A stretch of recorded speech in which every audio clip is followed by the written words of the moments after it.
Cher Jean-Pierre, merci pour tes mots d'accueil en arrivant ici. Je suis très heureux de revenir à Vandeville. J'étais déjà venu il y a quelques années prêcher cette neuvaine. Et je suis toujours heureux de venir, bien sûr, ici auprès de mes amis et dans mon pays, puisque je suis originaire de Lille. Et donc très heureux, même si je suis loin en mission à Lourdes, de revenir régulièrement ici.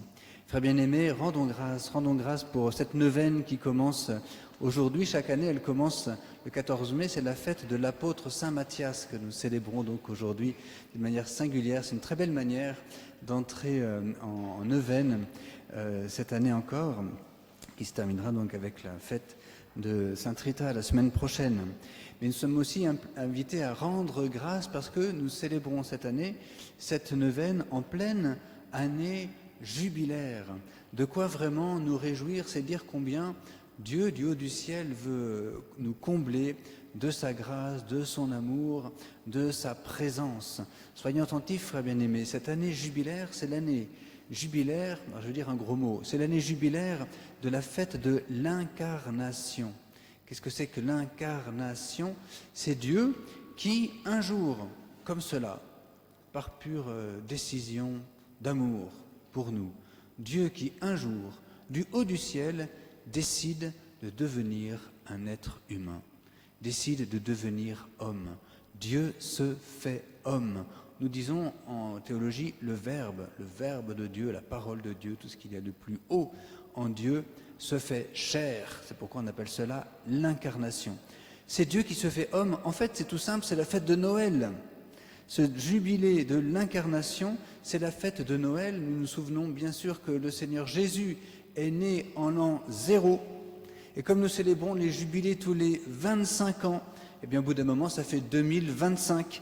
Voilà que cette année, c'est l'année jubilaire de la fête de Noël, le jubilé de l'incarnation. C'est simplement la fête de Noël qui doit se déployer d'une manière particulière cette année, toute l'année, tous les jours de cette année. J'ose vous souhaiter un joyeux Noël. C'est la fête de Noël tous les jours cette année, vraiment, c'est fait pour que nous puissions nous réjouir et rendre grâce à Dieu. Je vous recommande, je le redirai pendant tout le long de cette neuvaine, je vous recommande, dès que vous allez rentrer à la maison ce midi, de remonter vos crèches. Si c'est Noël tous les jours, car Dieu s'est fait chair, Dieu s'est fait homme, Dieu est venu naître au milieu de nous comme un homme, il faut que nous puissions nous en souvenir et la meilleure manière, c'est de remonter nos crèches. Faisons quelque chose de simple, juste Jésus, Marie, Joseph, ça suffira. Pas nécessaire de monter toute la cabane, pas nécessaire de mettre l'arbre de Noël, pas nécessaire de mettre l'âne et le bœuf. Si vous voulez les mettre, vous pouvez les y mettre. Mettez un ange, c'est quand même beau. Tout le reste n'est pas nécessaire. Mais oui, Jésus, Marie, Joseph, le Seigneur Jésus est venu naître au milieu de nous. C'est cela qui fait toute notre joie pendant toute cette année et qui augmente notre joie pendant cette neuvaine. Dieu rejoint sa création. C'est une réelle élection. On célèbre aujourd'hui l'élection par Dieu de l'apôtre Matthias pour combler la place vide de Judas. C'est une élection. Dieu rejoint sa création, Dieu élit en quelque sorte, Dieu choisit son humanité. L'humanité qu'il avait créée, il l'aime à ce point qu'il veut lui-même devenir un être humain. C'est impensable, c'est impensable. Il faut que nous soyons émerveillés à chaque matin, c'est pourquoi la crèche nous aidera à cela. Chaque matin en nous réveillant, en nous levant, de découvrir, Dieu nous aime à ce point qu'il a voulu lui-même devenir un être humain. Et c'est Jésus, le Seigneur Jésus, celui que nous connaissons bien sûr dans les évangiles. Nous le disons régulièrement dans le « Je crois en Dieu », pour nous les hommes et pour notre salut, il descendit du ciel et s'est fait homme. C'est tout cela que nous voulons célébrer. Et s'il a choisi de se faire homme en un seul homme, le Seigneur Jésus, c'est parce que en lui, cet homme, Jésus, le Christ, dans le Christ, c'est chacun d'entre nous que le Seigneur choisit. C'est chacun d'entre nous que le Seigneur, Dieu du haut des ciels, le Père, veut aimer.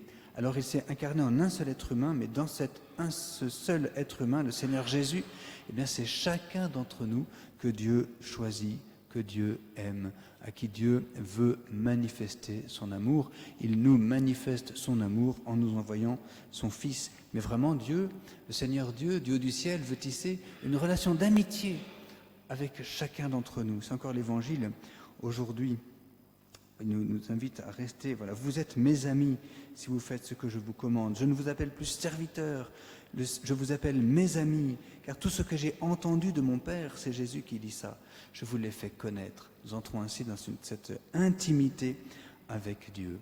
Et nous sommes invités alors à répondre à cet amour de Dieu sur nous. Nous sommes invités à répondre à cette élection, à ce choix d'amour que Dieu fait sur nous, et bien tout simplement dans la prière, tout simplement dans la prière. Pour ce premier jour de la neuvaine, je voudrais insister sur cette capacité que nous avons à prier dans une intimité avec Dieu.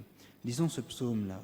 Je t'aime, Seigneur, ma force, Seigneur, mon roc, ma forteresse, Dieu mon libérateur, le rocher qui m'abrite, mon bouclier, mon fort, mon arme de victoire. Je t'aime, Seigneur. Si nos prières étaient animées par cela, je sais que souvent on prie et on récite nos prières par cœur. Mais n'oublions pas qu'avant de réciter quoi que ce soit par cœur, prononçons ces mots du psaume. Je t'aime, Seigneur. C'est peut-être un peu audacieux, mais c'est si beau. Et ça nous fait rentrer dans une réelle intimité avec Dieu. Pour prendre l'exemple de Sainte Rita, dès sa plus tendre enfance, elle faisait ce qu'il ne fallait pas faire. Elle faisait des fugues. Souvent la nuit, elle fuyait de chez ses parents. Elle montait sur un rocher au-dessus du village, la Rocca Poreno, où elle était née. Il y avait un rocher au-dessus, on appelle ça le scoglio, peu importe, c'est le rocher de la prière. Et là, elle passait des heures et des heures en haut de cette montagne, là, sur ce rocher, pour prier Dieu. Elle rentrait comme cela dès son plus jeune âge. Elle n'avait même pas 8-9 ans, c'est pas trop, mais si jeune. Elle avait un tel amour pour Dieu, une telle conscience d'être aimée de Dieu, et bien qu'elle voulait passer des heures et des heures en pleine nuit sur ce rocher de la prière. Nul doute que cette expérience que faisait Sainte Rita, eh bien, l'a fortifiée évidemment dans une grande vie spirituelle, dans une grande intimité avec Dieu.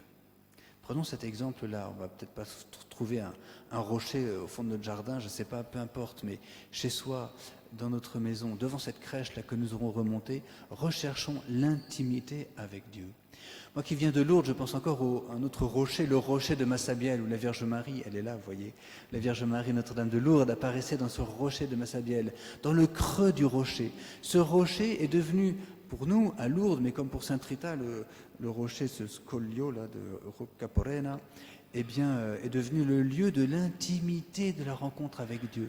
Pour Bernadette, elle rencontrait la Vierge Marie dans une grande intimité de cœur. Cela comblait son cœur d'un immense bonheur. Le bonheur de rencontrer Dieu, de connaître Dieu, de goûter la présence de Dieu. C'est ce que nous pourrions nous souhaiter, chacun d'entre nous, de savoir goûter et apprécier la présence de Dieu, maintenant qu'il s'est fait homme, maintenant qu'il est là au milieu de nous. Il est en quelque sorte accessible et nous pouvons donc le rejoindre.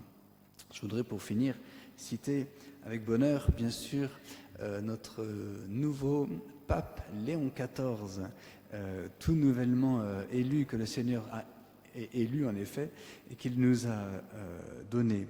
Il écrivait ceci quand c'était une homélie qu'il prononçait devant tous les cardinaux, juste le lendemain de son élection. Il disait ceci: « Il nous appartient de nous faire les auditeurs dociles de la voix du ressuscité. » Là, si nous pouvons entendre la voix du Christ ressuscité, là, au plus profond de notre cœur.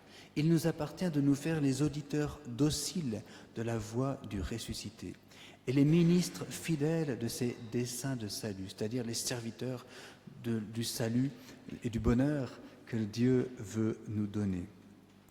En nous rappelant, dit-il, que Dieu aime se communiquer. Il aime se communiquer à nous, beaucoup plus que dans le fracas du tonnerre et les tremblements de terre, mais réellement dans le murmure d'une brise légère. Vous voyez, c'est cette intimité du cœur, ce silence dans notre cœur, ce calme, cette paix au plus profond de notre cœur qui nous permettra vraiment de rencontrer le Seigneur. Il aime se communiquer dans le murmure d'une brise légère ou, comme le disent certains, dans une voie subtile du silence. Demandons cette grâce aussi du silence pour mieux entendre dans notre cœur la parole de Dieu. Et il conclut en disant « Telle est la rencontre importante à ne pas manquer ». Je souhaite à chacun d'entre nous, dès le début de cette neuvaine et pendant tous les jours de cette neuvaine, de ne pas manquer la rencontre avec le Seigneur, ce Dieu qui s'est fait homme. Amen.